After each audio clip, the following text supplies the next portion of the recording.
Assalamu alaikum wa rahmatullahi wa barakatuh. May the peace and blessings of Allah subhanahu wa ta'ala be upon you all. Abdullah Oduro with Quran Q&A.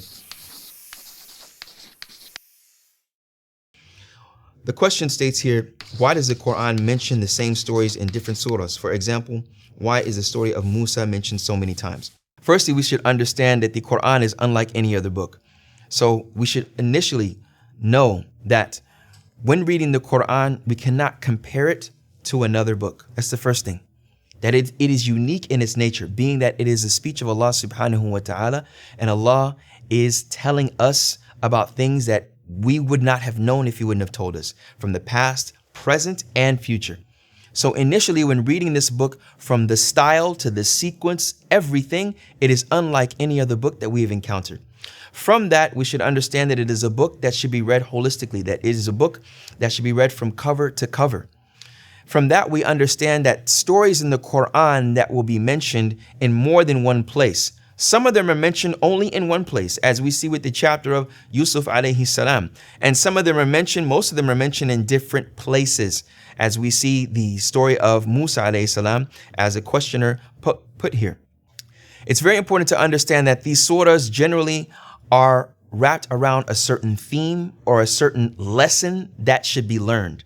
So within the stories of Musa alayhi salam, as we see what he faced, many of the events that took place in his life go throughout some of these themes in the Quran. This is why we see the story of Musa or snippets from the story of Musa in different places in the Quran, because they are so befitting for the subject matter that Allah subhanahu wa ta'ala is speaking about. And also with that when looking at the story of Musa, if we were to understand it and see it and read it numerous times throughout the Quran, it'll be something that is a lesson for us to inculcate within ourselves and in our practice and our understanding. So imagine when you hear about the situation of Musa and Fir'aun in different places in the Quran. You have run into it many times, so you'll be well familiar with the story of Musa, therefore extracting the benefits from it in your life because you've seen it in different chapters, and each chapter has a different theme or lesson behind it.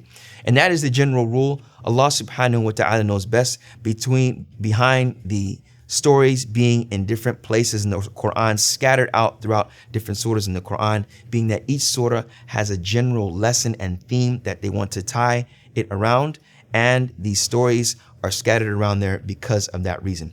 May Allah subhanahu wa ta'ala bless you all in reading the Quran al-Kareem. May Allah subhanahu wa ta'ala make you of those who increase in your iman with this book.